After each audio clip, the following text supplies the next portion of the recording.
हम रीतिकाल की मुख्य मुख्य विशेषताओं के बारे में चर्चा कर रहे थे। हमने अभी तक ये देखा कि महत्वपूर्ण विशेषताएं कौन कौन सी हैं, क्या हैं।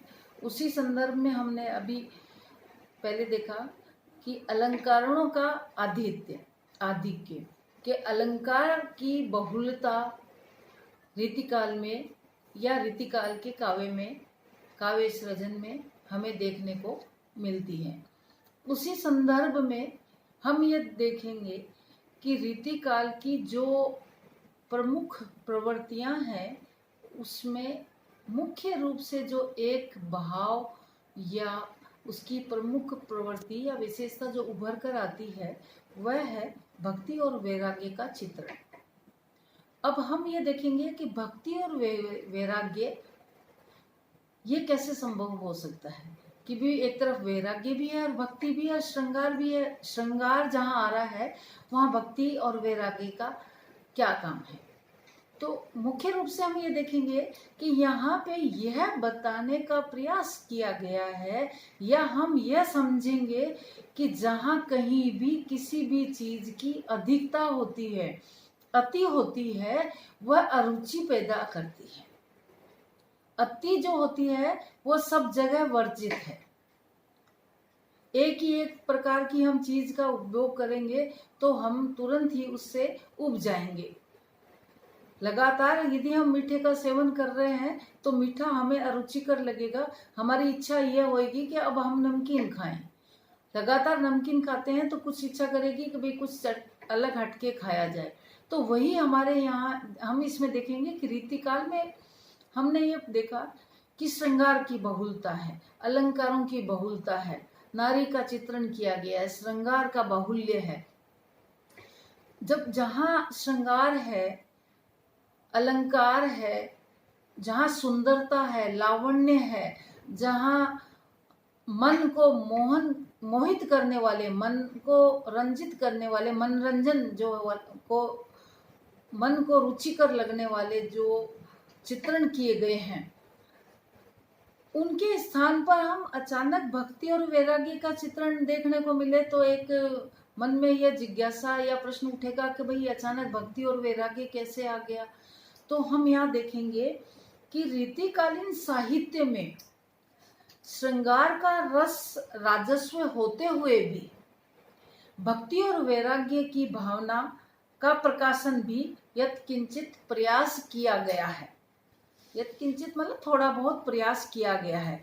कैसे किया गया है कि भक्ति तो पूर्ववर्ती भक्ति युग की अवशिष्ट प्रवृत्ति के रूप में विद्यमान है, क्योंकि कोई भी युग या कोई भी प्रवृत्ति, कोई भी चीज यदि समाप्त होती है तो उसका अवशेष रहता है। वो अपना कोई न कोई स्थान या प्रभाव कुछ न कुछ छोड़ कर जाती है।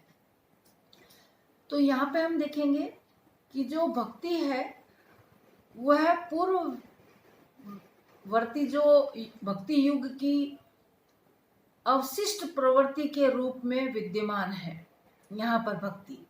और साथ में हम देखेंगे कि वैराग्य इनकी मतलब जो उस समय के रीतिकाल के जो तत्कालीन कवि थे उनकी अतिशय श्रृंगारिता की प्रतिक्रिया है।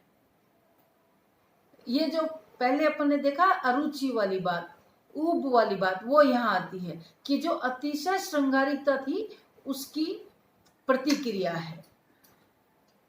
भक्ति के आलंबन राधा कृष्ण के नाम सुमिरन की ओट में इनको समाज की नजरों से गिरने से बचाया है। अब हम ये समझने का प्रयास करेंगे कि भक्ति के आलंबन है राधा कृष्ण, इनके नाम सुमिरन की ओट ने इनको समाज की नजरों से गिरने से बचाया है। कैसे? अब ये हमारा एक स्वाभाविक प्रश्न हो सकता है कि समाज की नजरों से कैसे गिरने से बचाया है।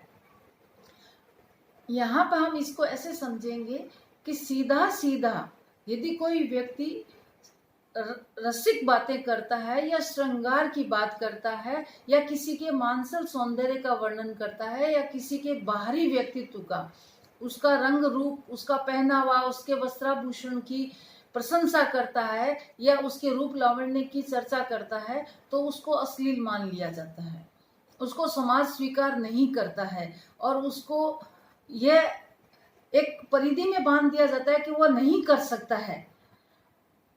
जब स्वाभाविक रूप से उस पर एक बंधन होता है तो वो क्या है कि भगवान जो राधा कृष्ण उनके आलंबन थे, भगवान का जो बाहरी सौंदर्य था, उनके वस्त्राभूषण थे, उनका रंग रूप, नाक नक्श, उनके पहनावा, उनकी मुखाकृति, उनके वस्त्राभूषण जो सुसज्जित किए हुए थे, उनके सुमरन के बहाने उन्होंने श्रृंगार का वर्णन किया।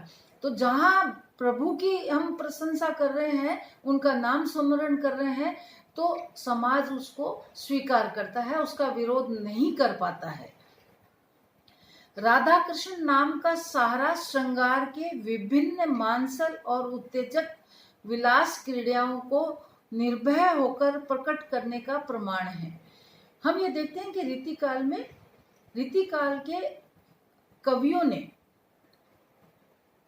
अनेक जगह पर, अनेक स्थानों पर मांसल और उत्तेजक विलास क्रीड़ाओं का वर्णन किया है।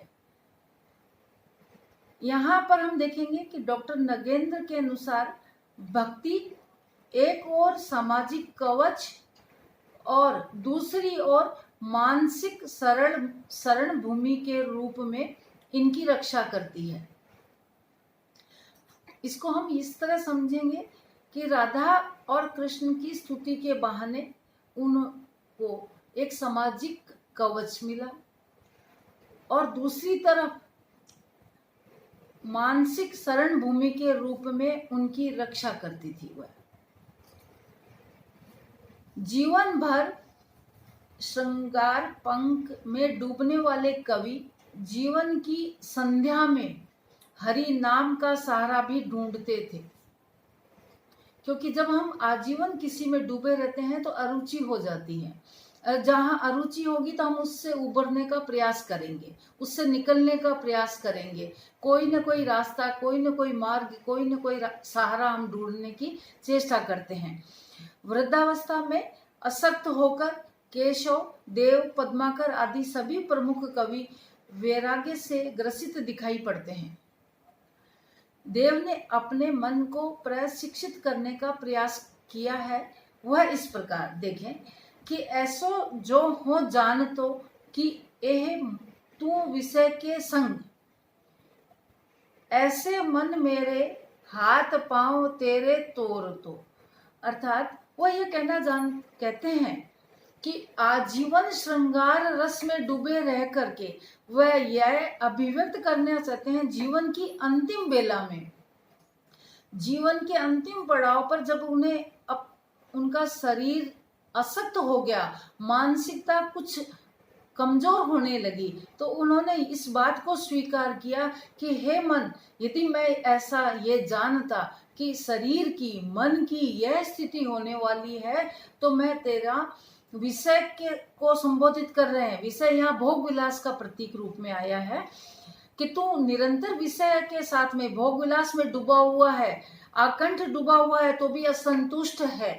तो मैं, हे मन, मैं तेरे पहले से ही हाथ पांव तोड़ देता, अर्थात पहले से ही अपने इंद्रियों को नियंत्रण में रखता, अर्थात मन को इतना विचलित नहीं होने देता, इधर उधर भटकाव की स्थिति में नहीं लाता। इस जीवन की सच्चाई को स्वीकार करके मैं अपने मन को नियंत्रण जरूर करके रखता, ऐसा ये कवि सोचते हैं। और ये आज हम यदि देखें तो हमें भी यही सीख देते हैं, हमें ये संदेश देते हैं कि भाई मन को एक निश्चित सीमा तक अपने नियंत्रण में रखना चाहिए, ताकि हम उसको अपने सही लक्ष्य या उद्देश्य की ओर ले जा सकें।